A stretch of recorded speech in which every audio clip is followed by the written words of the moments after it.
27 तारीख को 4:30 बजे हम अपनी बालकनी में खड़े थे। हम अपने ट्यूशन वाले बच्चों का इंतज़ार कर रहे थे। मेरे हाथ में फ़ोन था। फिर इतने में ही मेरे ससुर संतराम सोनकर का नीचे कुछ ट्रक में सामान आया।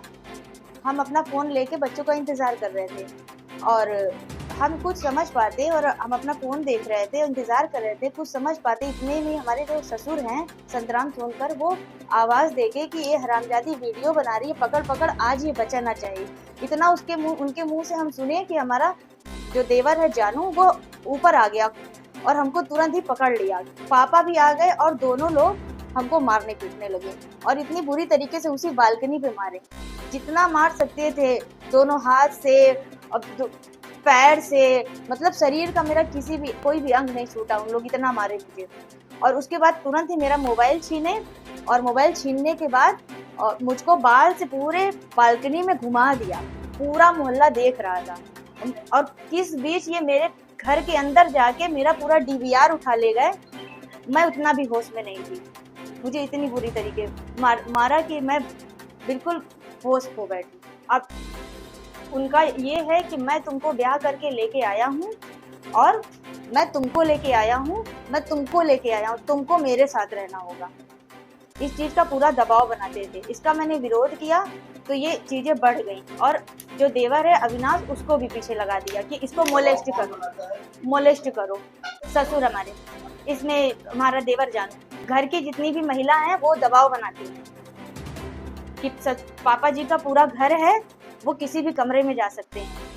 हमने इसका विरोध किया तो ये चीज़ें और हमारे साथ होने लगी। चल तो बहुत साल से रहा है, हम बचते बचाते यहाँ तक आए थे, अब ये बहुत ज़्यादा हो गया। ये 2 साल 3 साल में ये हद से ज़्यादा इसकी सीमा पार हो गई। इस प्रकार से घटनाएं मेरे यहाँ घटित हो रही थी, वो एक प्री प्लान तरीके से बारी बारी से सारी चीज़ें हो रही थी। और लड़ाई झगड़े में हुआ ये कि जब भी उनके किसी बात का विरोध किया गया, तो जब भी लड़ाई झगड़ा हुआ तो उसको लेकर जब भी हम थाने पहुंचे तो उन्होंने उस चीज़ को टाल दिया। और 4 अप्रैल को जब सीसीटीवी कैमरा टूटा, उसको भी लेकर मैं जब थाने पहुंचा तो उन्होंने कहा जिनका मकान है सीसीटीवी उनके निर्देश पे लगेगा। और बहुत समझाने के बाद भी वो नहीं माने। जो सीसीटीवी टूटा था वो बैकअप नहीं हो पाया और दोबारा इन्होंने 27 मई को इन्होंने सीसीटीवी भी तोड़ दिया, डीवीआर भी उठा ले गए और हमारी पत्नी को बहुत बुरी तरीके से मारा पीटा। और उसी के साथ 4:30 बजे घटना है। जब मुझको इसकी सूचना मिली, मैं लगभग 4:39 में जब घर पहुंचा तो मैंने देखा कि ये लोग सब लोग मिलकर मेरी पत्नी को मार रहे हैं।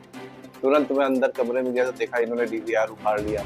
तो उसके बाद इन्होंने तुरंत मुझको भी वहीं पे बहुत बुरी तरीके से मारा, जो कि मोहल्ले के चारों ओर खड़े हुए लोग देख रहे थे। मेरा चोट भी यहाँ पे है। आज 27 तारीख से आज 2 जून हो गया है। सारे निशान चेहरे पे जो उन्होंने मारे थे वो हट गए। बाकी जो उन्होंने मारा पीटा जिसपे चोट के निशान के उपरांत हम महिला थाने गए तो ये जानकारी हुई कि हमें करैली थाने जाना है। करैली थाने पे हमने एसओसी से आपको अपना एप्लीकेशन दिया तो उन्होंने कहा आप अपना एप्लीकेशन लेके उच्च अधिकारी के पास जाइए आप। और उन्होंने बोला कि आप नगर डीजीपी नगर अतर सुइया वो बैराना बैठते, आप उनके पास जाइए तो वो जो कहेंगे तब मैं एफआईआर लिखूंगा। तो जब हम उनके पास दूसरे दिन गए तो हमारी मुलाकात नहीं हो पाई, तो हम कमिश्नरेट ऑफिस एजी ऑफिस के पास जो है वहाँ गए। वहाँ से वीडियो कॉन्फ्रेंस से इनसे बात हुई तो उन्होंने कहा कि भाई आप एफआईआर लिख के घटना को आप आगे बढ़ाइए और इस पे इनका मेडिकल कराइए, जो भी इसमें निकल के आएगा आप उस पर आगे कार्रवाई करिएगा। और जब दूसरे दिन हम इनके पास पहुँचे तो इन्होंने हमको शाम तक के लिए टाल दिया और उसके बाद बोला कि आप एप्लीकेशन बदल के दीजिए तो मैं इस पर लड़ाई झगड़े का प्रकरण डालूंगा। ये एसएचओ साहब ने, राजेश कुमार मौर्य जी। और उसके बाद फिर हम तब से इधर से उधर भटक ही रहे हैं। कोई नहीं कि हमारे प्रकरण की पूरी निष्पक्ष जांच की जाए, मेरा डीवीआर हाजिर कराया जाए, उसमें पूरी घटना की फुटेज मौजूद है और मोहल्ले में भी आसपास के लोगों से संज्ञान लिया जाए तो वो खुद बताएंगे घटना के वक्त क्या प्रकरण हुआ और उसकी निष्पक्ष जांच की जाए। और जो भी मेरे ऊपर अत्याचार हो रहा है उसका एक जो स्टेप बाय स्टेप सिलसिलेदार हो रहा है उसको रोकने का जो भी न्यायिक रास्ता हो उस पर कार्रवाई हो, ताकि मेरे जान माल और मेरे दोनों बच्चे मेरी पत्नी की जान माल की सुरक्षा हो सके।